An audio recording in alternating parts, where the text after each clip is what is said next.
ஆண்டவரும் இரட்சகருமாக இயேசு கிறிஸ்துவின் இணைய நாமத்தில் உங்கள் யாவருக்கும் அன்பின் வாழ்த்துக்களை தெரிவித்துக் கொள்கிறேன். அருமையான தேவப்பிள்ளையிலே new day new hope daily devotion மூலமாய் இந்த நாளில் கூட உங்களை சந்திப்பில் நான் மிகுந்த மகிழ்ச்சி அடைகிறேன். அல்லேலூயா.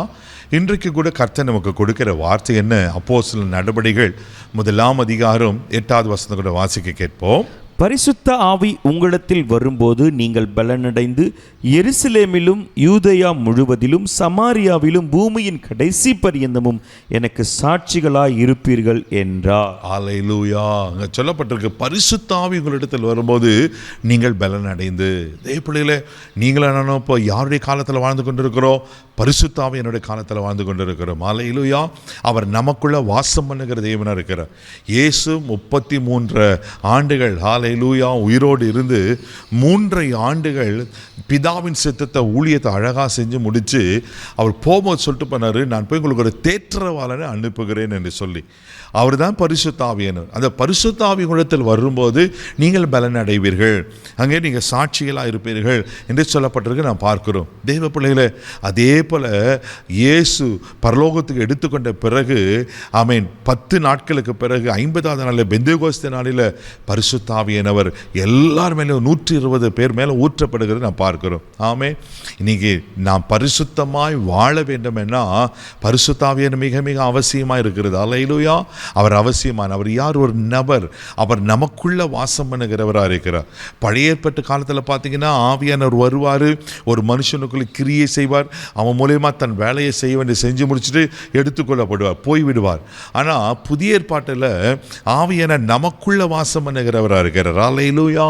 தேவ பிள்ளையில பரிசுத்த ஆவியானவர் உள்ளத்தில் வரும்போது நீங்கள் பலன் அடைவீர்கள்.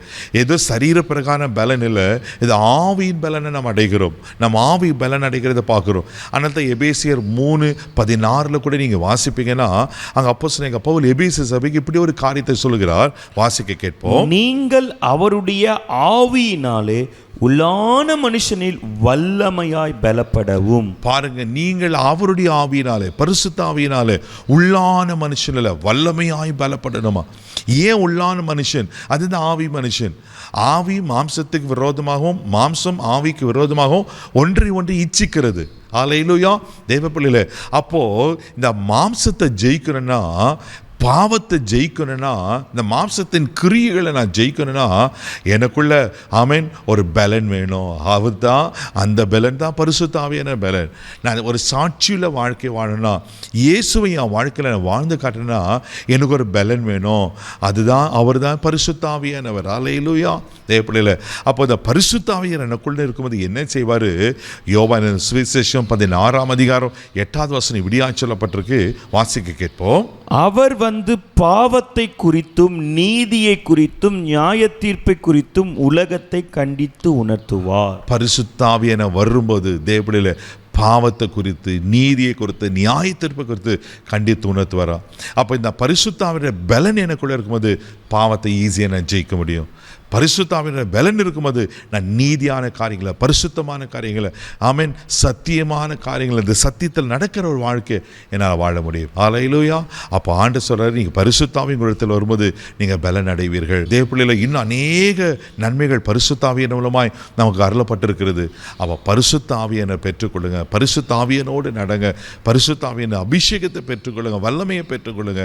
நீங்கள் ஆசீர்வாதமாக இருப்பீங்க, சாட்சியாக இருப்பீங்க. அல்லேலூயா. பாவத்தை ஜெயிப்பீங்க.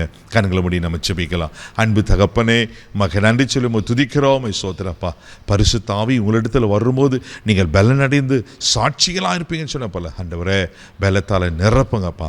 எங்கள் சாட்சியாய் வாழ, பரிசுத்தமாய் வாழ, ஆண்டவரே உண்மையாய் வாழ, உம்மை பிரதிபலித்து வாழ, உங்கள் வசனத்தின்படி வாழ நீங்கள் உதவி செய்ய முடியாது ஜெபிக்கிறோம். இந்த நாள் முழுதும் கரம் பிடித்து நடத்தும், பாதுகாத்துக்கொள்ளும். கிருபைக்கு ஒப்பு கொடுக்குறேன் இயேசுவின் மூலம் ஜெபம் பிதாவே, ஆமென். ஆவியானவர் உங்களோடு இருக்கிற தைரியமாக போங்க. God bless you.